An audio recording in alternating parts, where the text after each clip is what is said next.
Hello बच्चों, BA first year sociology की class में आप सभी का स्वागत है। फर्स्ट ईयर सोशियोलॉजी में हम सेकंड पेपर पढ़ रहे थे, भारत में समाज, संरचना और परिवर्तन। पिछली क्लास में हमने परिवार के बारे में पढ़ा था। आज हम पढ़ेंगे विवाह के बारे में। तो आइए बच्चों, हम पढ़ते हैं विवाह के बारे में।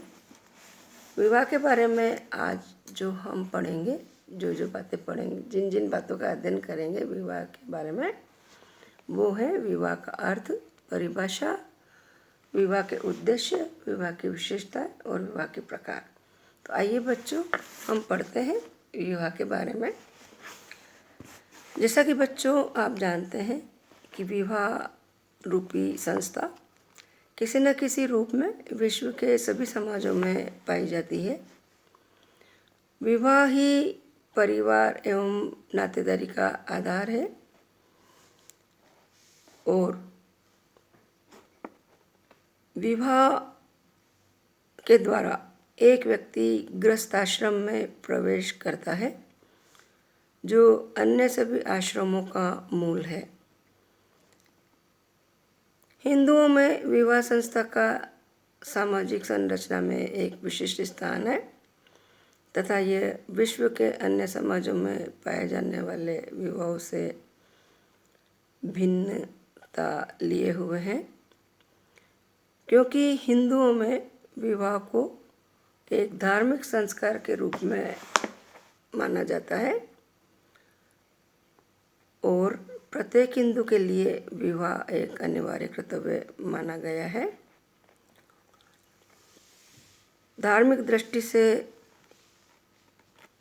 जब तक व्यक्ति विवाह न करे उसे अपूर्ण माना जाता है हिंदुओं में, है ना। और वेदों में भी अविवाहित व्यक्ति को अपवित्र माना गया है और धार्मिक दृष्टि से वो अपूर्ण है और ऐसा कहा गया है कि जब तक वो विवाह नहीं करेगा संस्कारों में भाग लेने योग्य नहीं है। इसलिए जब तक पुरुष पत्नी को प्राप्त नहीं करता एवं संतान उत्पन्न नहीं करता तब तक वह पूर्ण नहीं हो सकता, ऐसा हिंदुओं में माना जाता है। अब है विवाह का अर्थ। जैसा कि बच्चों आप जानते हैं, विवाह को सामान्य भाषा में शादी बोलते हैं और इंग्लिश में इसको मैरिज बोलते हैं। विवाह का अर्थ संस्कृत भाषा के उद्धव शब्द से विवाह को लिया गया है। उद्ध अर्थात वधू को वर के घर ले जाना। विवाह को परिभाषित करते हुए लूसी मेयर कहते हैं कि विवाह की परिभाषा यह है कि वह स्त्री पुरुष का ऐसा योग है जिससे स्त्री से जन्मा बच्चा माता पिता की वैध संतान माना जाए। इस परिभाषा में विवाह को स्त्री व पुरुष के ऐसे संबंधों के रूप में स्वीकार किया गया है जो संतानों को जन्म देते हैं तथा समाज उन्हें वैध मानता है। इसके फलस्वरूप ही माता पिता एवं बच्चों को समाज में कुछ अधिकार और परिस्थितियाँ प्राप्त होती है। अब है विवाह की परिभाषा। WHR रिवर्स कहते हैं कि जिन साधनों के द्वारा मानव समाज यौन संबंधों का नियमन करता है उन्हें विवाह की संज्ञा दी जाती है।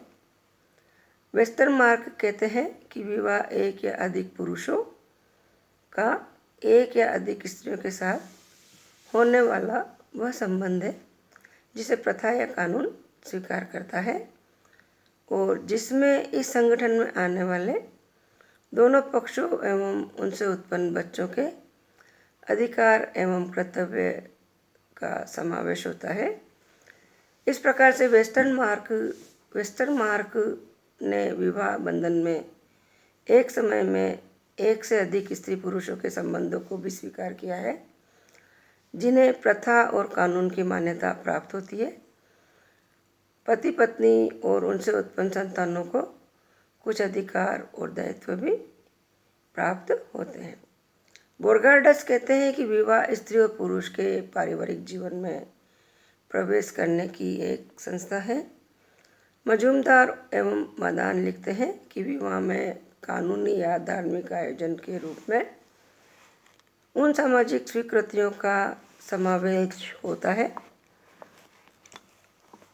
जो विषम लिंगियों को यौन क्रिया और उससे संबंधित सामाजिक आर्थिक संबंधों में सम्मिलित होने का अधिकार प्रदान करती है। तो इन सभी परिभाषाओं से स्पष्ट है कि विवाह दो विपरीत लिंग के मनुष्यों को पारिवारिक जीवन में प्रवेश करने की सामाजिक, धार्मिक अथवा कानूनी स्वीकृति देता है। स्त्री पुरुषों एवं बच्चों की विभिन्न सामाजिक एवं आर्थिक क्रियाओं से में सहगामी बनाता है। संतानोत्पत्ति करना तथा उनका लालन पालन एवं समाजीकरण करना विवाह के प्रमुख कार्य है। विवाह के परिणाम स्वरूप ही माता पिता एवं बच्चों के बीच कई अधिकारों एवं दायित्वों का जन्म होता है। इस प्रकार से बच्चों स्पष्ट है कि विवाह को दो विषम या विपरीत लिंग के बीच पाए जाने वाले यौन संबंधों को वैधानिक एवं सामाजिक स्वीकृति के रूप में माना जाता है, जिसके परिणाम स्वरूप स्त्री पुरुषों में पारस्परिक अधिकार एवं कर्तव्यों का उदय होता है। अब है विवाह के उद्देश्य।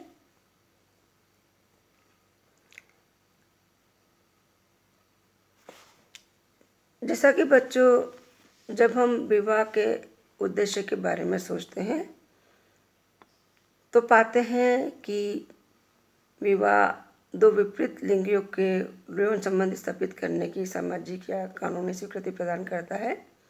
विवाह ही परिवार की आधारशिला है और परिवार में ही बच्चों का सामाजिकरण एवं लालन पोषण होता है। समाज की निरंतर विवाह एवं परिवार से ही समाज की निरंतरता विवाह एवं परिवार से ही संभव है। यह नातेदारी का भी आधार है। विवाह के कारण कई नातेदारी संबंध पनपते हैं एवं विवाह आर्थिक हितों की रक्षा एवं भरण पोषण के लिए भी आवश्यक है। विवाह संस्था व्यक्ति को शारीरिक, सामाजिक एवं मानसिक सुरक्षा भी प्रदान करती है। मर्डोक ने 250 समाजों का अध्ययन करने पर सभी समाजों में विवाहों के 3 उद्देश्यों का प्रचलन बताया है, जैसे कि यौन संतुष्टि, आर्थिक सहयोग और संतानों का सामाजिकरण एवं लालन पालन। यदि हम देखें तो विवाह के उद्देश्य कुछ इस प्रकार से हैं। पहला उद्देश्य है यौन इच्छाओं की पूर्ति एवं समाज में यौन क्रियाओं का नियमन करना। विवाह का दूसरा उद्देश्य है परिवार का निर्माण करना एवं नातेदारी का विस्तार करना। नेक्स्ट, विवाह का उद्देश्य है वैध संतानोत्पत्ति करना व समाज की निरंतरता को बनाए रखना।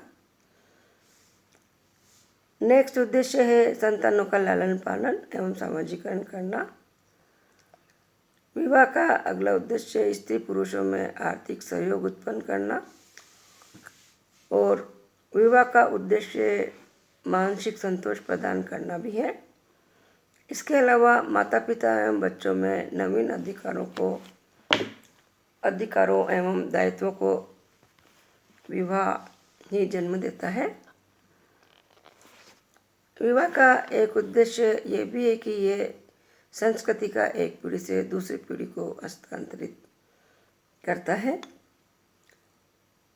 धार्मिक, सामाजिक एवं सांस्कृतिक उद्देश्यों की पूर्ति भी विवाह करता है और विवाह सामाजिक सुरक्षा प्रदान करता है।